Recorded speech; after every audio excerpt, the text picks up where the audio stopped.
horror, kaiju, Dragon Ball, and more. Steven's Toy Reviews. Hey there, collectors. Steven here, and happy Friday the 13th, 2022, which guess what?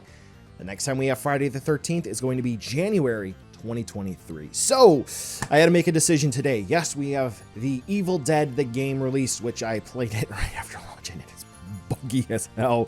Ugh, latency issues and lag and all that fun stuff. Thank you for scratching right next to my microphone, Shelly, so she's a part of this review.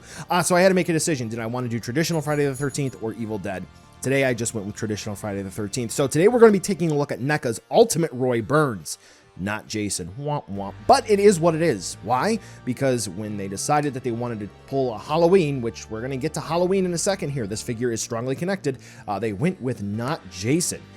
Did it pan out well? I'll leave it to the box office. But for an action figure, I think NECA actually did pretty well here. Why? They had a nice template for a Michael Myers figure, and since pretty much Roy was wearing a Michael jumpsuit in the movie, it easily generalized over to a great action figure. That's right, Roy is going to be pretty much using the Michael Myers buck, if you will, and a lot of fans were a little worried if that was actually something that was going to happen.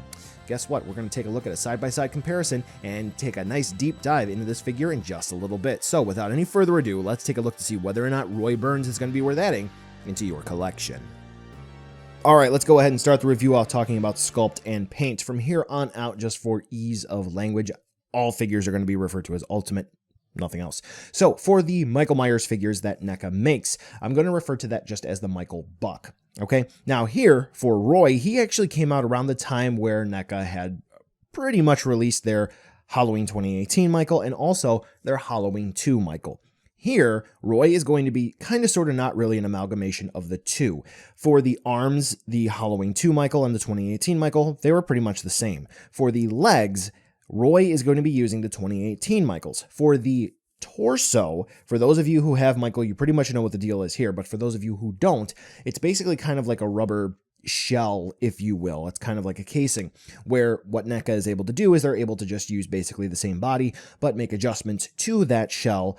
So this way, they are able to use the same buck, but make the torso adjustments as needed. Here, Roy is pretty much going to be using the same design as the Halloween 2 Michael, but with just minor adjustments, most specifically the collar, where his skin is going to be showing around the neck area, and also the gash around the stomach instead of where Loomis shot him however many times he's going to be shooting him. No, I'm not going to be using my meme clip. So that is going to be changed, but otherwise, aside from the feet and the head, we're pretty much going to have everything that is going to be included already with the previous Michael Myers releases. Now, with that being said, how does the figure look? Well, for the mask, I do have to say that the quality control is on point. Is the sculpt going to be accurate 1-to-1? I'm going to go ahead and I'm going to leave that to you because everyone has their own opinion. When we go back to the original Friday the 13th Part 3 Jason release, some people love that design compared to the current issuance of that figure. Some people love that compared to the original, so I'm going to leave that up to you. But in terms of the chevrons, how everything is printed, everything looks fine. Now, speaking of printing, this was around the time as well when this figure originally released that NECA was dabbling around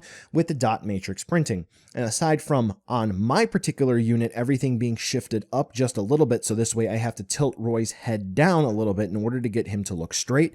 Hopefully that'll make sense, and you're going to see that throughout the photography in this video a bit more, I feel. Roy does look rather good. The blood splatter on his torso from where he got hit with the, what was that, a tractor? Yeah, that does look rather fine, though personally I would prefer, even though we don't really see Roy on screen too much throughout the movie. I think there's a clip on YouTube where they even included the dream sequence Jason in that, but everywhere where Roy is going to be on screen, he's collectively on screen for about 10 minutes, including where his body's off screen and he's doing the kills. So with that being said, the battle damage, take it or leave it. It is going to be up to you. For the skin that is showing, i.e. the hands, they are going to be a little bit dirty. So if that is your thing, then congratulations, you have that there. At the bottom of the feet, though, it does say Miramax on there, which comparing the feet to the Michael Myers releases, they are not reused. However, I do not recall Miramax being involved with Friday the 13th.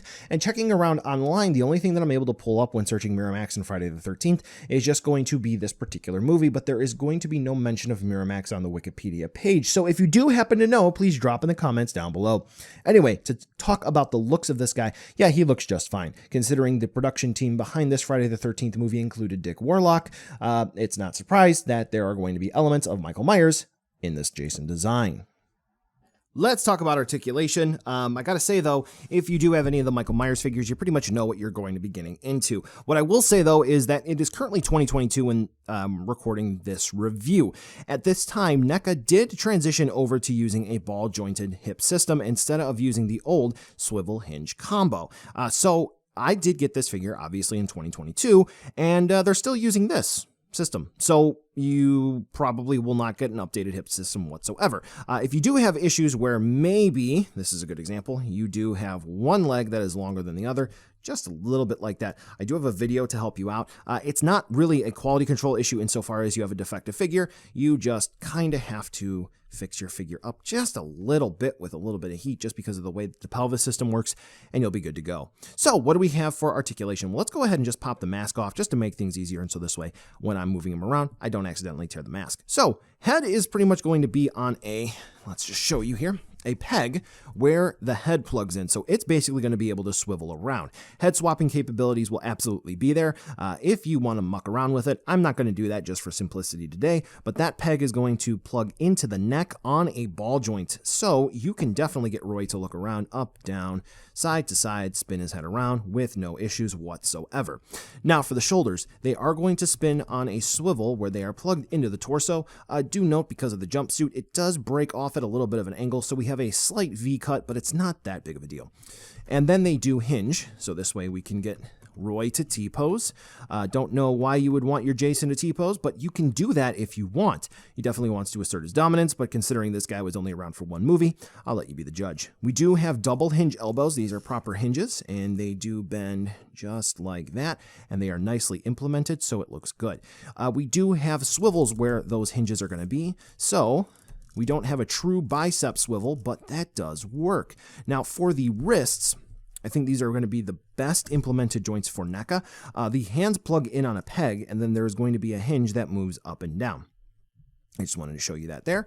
So we do have the ability to twist and turn just like that. And then with a combination of the forearm swivel, since it pretty much just does look natural like that, you can get a whole bunch of different combinations for moving the wrist. Pertaining to the torso, doesn't really seem to be any articulation there, but you're basically going to be relying on the rest of the joints to get that done. Now, when we move on down to the hips, I pretty much showed you what that looked like, so I'll go ahead and show you the range of movement forward and back. Thankfully, the torso shell, if you will, as I explained it in a little bit, you'll see that it does give a little bit of a bend, so this way he can kick about that far forward and that far back, and then out to the side he's going to be able to do the splits just like that. We are going to have dedicated thigh swivels, and now you may be able to see something already where the hips sort of collide in with the torso area. I'm going to show you that a little bit more in just a second. For the knees, we do have a single hinge that bends about that far, and they do also swivel, so that's good. For the ankles, they do have swivels where they plug into the bottom portion of the leg, hinges so this way they can move forward and back, though due to the cuff, I guess you will, of the pants, it doesn't really move too much, but we do have ankle rocker movement. So overall, the articulation for Roy is very good, especially if you do have a Michael Myers figure. You can pretty much skip this section. Though one thing that I did note here, you can see some shiny spots, most notably around the leg joints of Roy here. Let's go ahead and zoom in. Stupidly, there we go. Stupidly, I removed some of it thinking, oh, I'll go ahead and get rid of it, but you can really see it right here. There we go. NECA used a little bit of a grease, an oil, probably silicone shock oil, to make sure that those joints moved nice and freely. So, what does that say about the society we live in? Yes, they're addressing quality control some way. Let's go ahead and talk about the accessories, and realistically speaking, kind of off the top, NECA knocked it out of the park with this release. Whether it's going to be iconic accessories for Jason, Roy, or it's going to be one-off kills that if you blink and you miss it, NECA included them all here. So what do we have? We have, according to the back of the box, spike, cleaver, flare, knife, hedge trimmers, machete, spear, Garrett, and removable mask. I really don't include the mask as an accessory just because that is an integral part of Jason. That is a guarantee. You should have a mask, and the removability of that, since pretty much in all the movies, Jason's going to be able to remove his mask. Anyway, let's go ahead and take an up close and personal look at the accessories. I'm just going to go ahead and put them all up on the screen here. As you can clearly see, for the details for all of the accessories, they are really well done. They do have a blood splatter effect to pretty much all of them, which some folks are going to be perfectly fine with no issues. Sometimes, though, I do wish we may have an alternative option to maybe swap out the blade with a non-bloody version, just because, you know, sometimes in the movie we do see Jason or even Michael Myers walking around and he doesn't have a blood splattered version, which is one of the reasons why I do like the more so new Halloween, if you will, figures where, you know, we do have the one release where Michael has a nice clean knife, and then the Halloween Kills version, at least I think it was, I'm just going off the top of my head, where there is a bloody version. So, you know, we can swap with that, or even just keeping it Friday the 13th. We do have the Freddy versus Jason, yes, where we do have multiple variations of the machete, which I think is very good. Now, to kind of talk about the accessories in and of themselves, you know, we do have, again, blink and you miss it accessories included here, which includes the flare, which does have the smoke trail to it. It looks rather nice. The only thing that I wish they would have included is a little bit less of the white, because if you've really seen a flare, it's more so pinkish at the bottom, and then it goes off into that smoke trail. That's the only critique that I have there. We do have the shears, which is really, really cool because it includes a little swivel, so this way they can open and close. So when you want to kill the aptly named actress with the last name Voorhees, who missed out on her education career by being fired from 2 positions because of this movie, yeah, you can move it, open and close it. And then we actually do have the stick with the belt to kill her partner right after in the movie. Pretty cool. The only issue with this one is it's kind of difficult to get the little metal loops there close together on the stick, which moves in different directions if you pay close enough in the movie for when the skull pops. So just something to really keep in mind there. And also of note, we don't really have anything to kill, so it's just kind of a prop there. Yeah, so again, we do have the spike, so we can kill someone talking about enchiladas. We do have the railroad spike, which honestly speaking, it's kind of there. It's used for, again, a blink and you miss a kill. Yeah, so overall, I think NECA did a fantastic job with the accessories here. I've pretty much stretched out this section because we get a lot included here, and I think everything needs to have its own spotlight here for this section. So if you can think of something, chances are it was very, very minimal. Like, I think there's a more so curved machete that Roy uses in this movie. It could have been included here, but with everything that we get, it's just fine. The only thing that I will say is, yes, we do get left and right hand parts to hold weapons. We do not get another right splayed hand part. NECA should have included that. I will die on that hill. Otherwise, yeah, if you need support stands or effect parts, maybe you set a character on fire with this flare. Maybe he's doing that to Michael. You can check out videos that I have to support you there. Now let's go ahead and move on over to a size comparison, and we're going to get to the last part. I promise I've been teasing it in pretty much every section. He's going to be as big as any Michael Myers figure that you have. So if you do happen to have one of those, you can just go ahead and put him in the spot where you would put Roy, and he will be exactly the same size. Now here's going to be that side-by-side comparison that I've teased throughout this review. So first and foremost, I do have the side-by-side comparison with the Part 2 Michael, since honestly, the legs, is that really going to be the main focal point? Not really. So we're going to do some pictures here. And then for the legs, I do the side-by-side picture with the 2018 Michael, just to go ahead and prove my point. So as you can definitely see, there are going to be reused parts from the different Michael Myers releases. So go forth and conquer. Yep, that's what is going to be reused.